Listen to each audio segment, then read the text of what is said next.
Hello again. Welcome to another video by me, Gavin Scott, on behalf of Gate English Training School. Now, this time we are looking at General English. This is our fourth lesson on this series, looking at a lot of different topics. We've already covered greetings, hobbies, work, and today we are going to look at studies and school. So we're going to have a look at some vocabulary and some questions to talk about on this topic.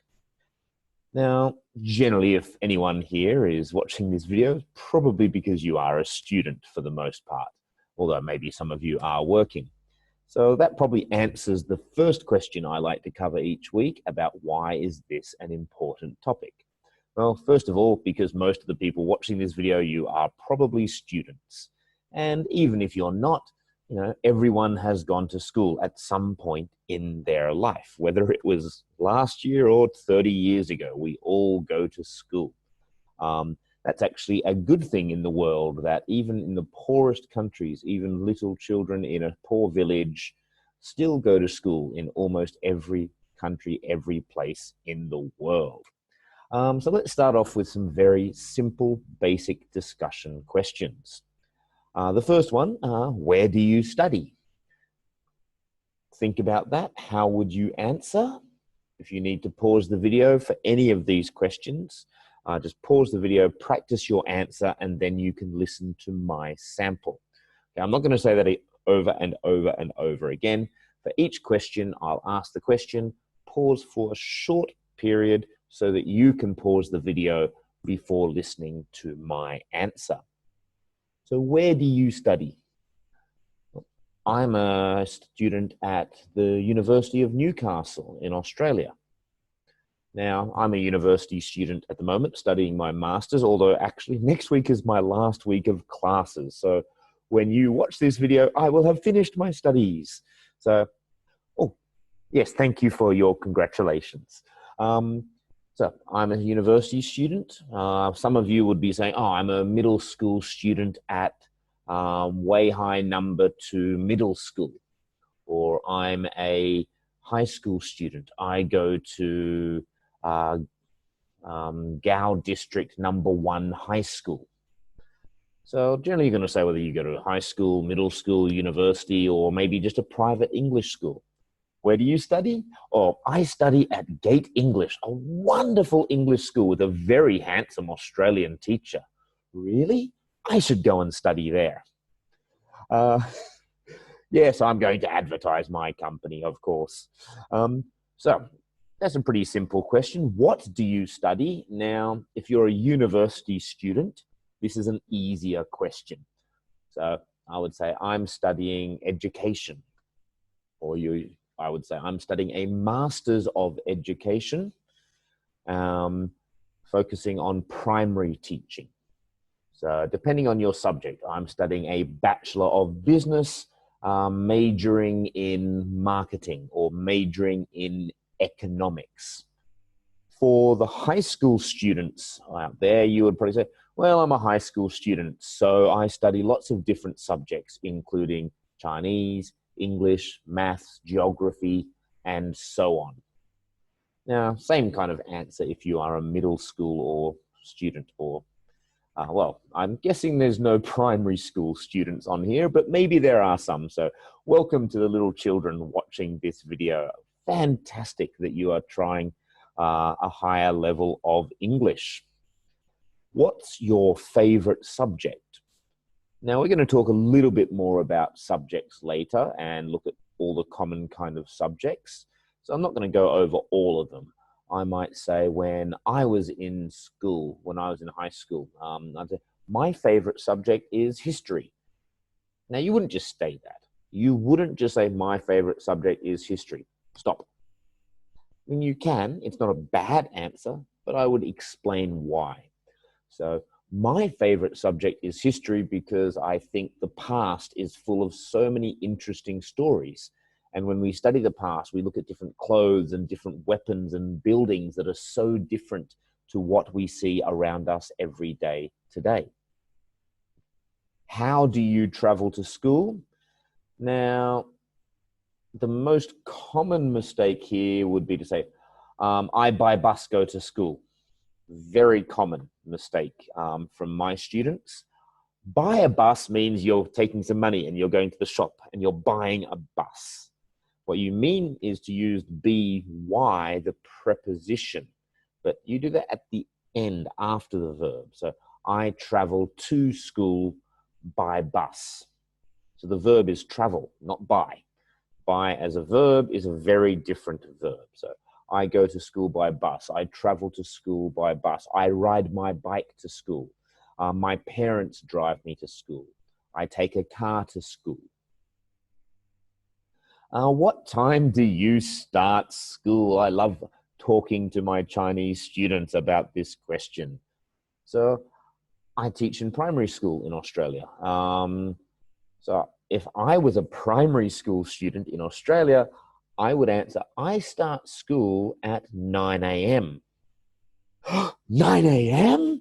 Many of you will ask. I have a student, Lisa. Hello, Lisa, if you are watching. I know she goes to school at 7:30 in the morning.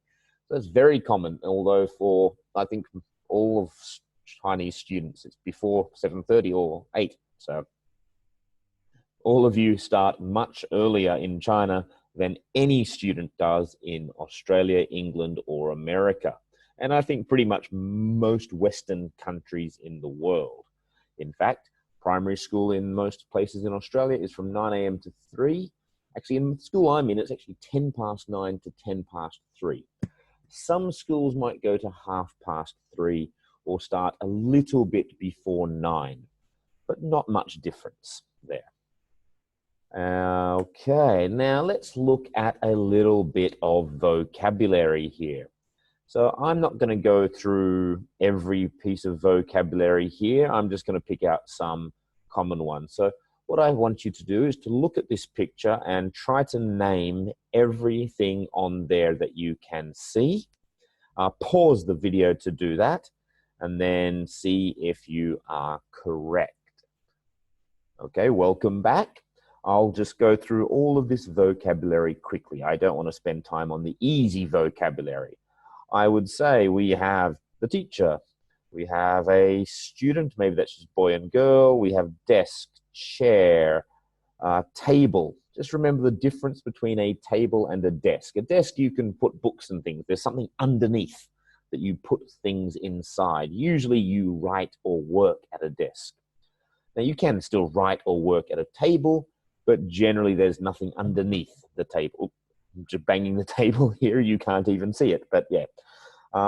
Here is a printer, mouse, keyboard, monitor of the computer. We talked about that in our earlier lesson.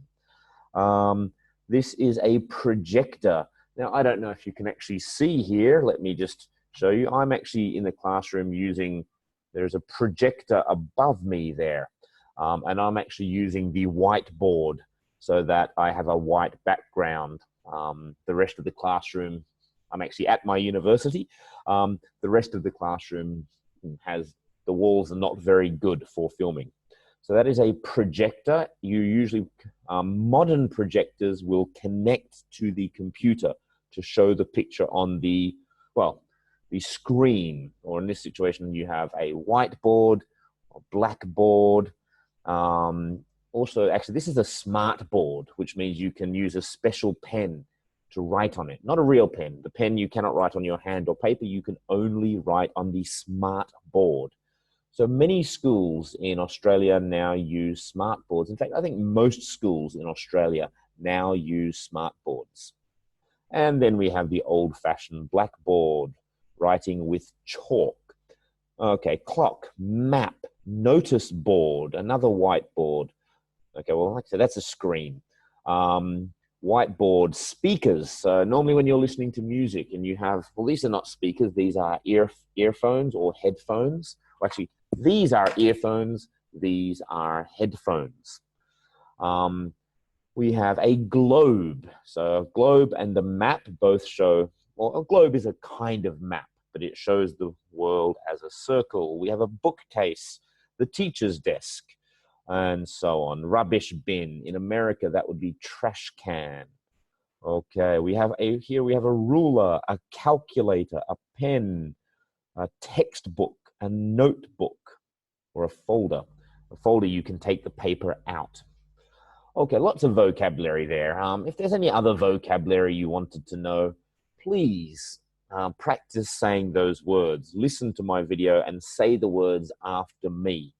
I don't want to go too slowly for you to do that. So please watch the video again and practice your pronunciation of those words. I know I speak quite quickly. I'm doing this on purpose so that a wide range of students can watch these videos. If you have a lower level of English and this is very difficult for you, great. That's how you get better at listening. You listen to something that is difficult. And that way also people with a better level of English can also listen to me without feeling, oh, he's speaking so slowly, it's too easy, I'm going to go watch something else. So I'm trying to speak in a speed that's not too fast for the good students, but not, a little bit too fast for the low-level students, but not too slow for the higher-level students. Okay, so this is a classroom. One thing to think about, does this look like your classroom? How is your classroom different? Okay, let's move on. For the rest of this video, we're going to just look at some different topics within the school and talk about those topics and some questions you might talk about with your classmates. So first of all, teachers. Now, if you're in university, that would be a professor, but for most schools, we can just say teacher. Who is your favorite teacher if you are at school? Or who was your favorite teacher?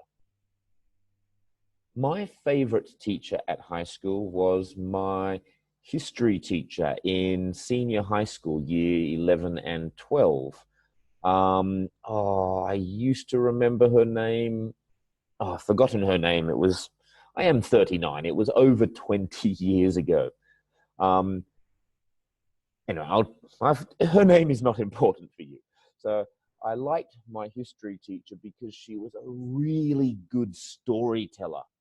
She wouldn't just make us read the book. She wouldn't just stand and read from the book. She would tell the story. She'd be moving around the classroom, jumping and doing voices and getting excited.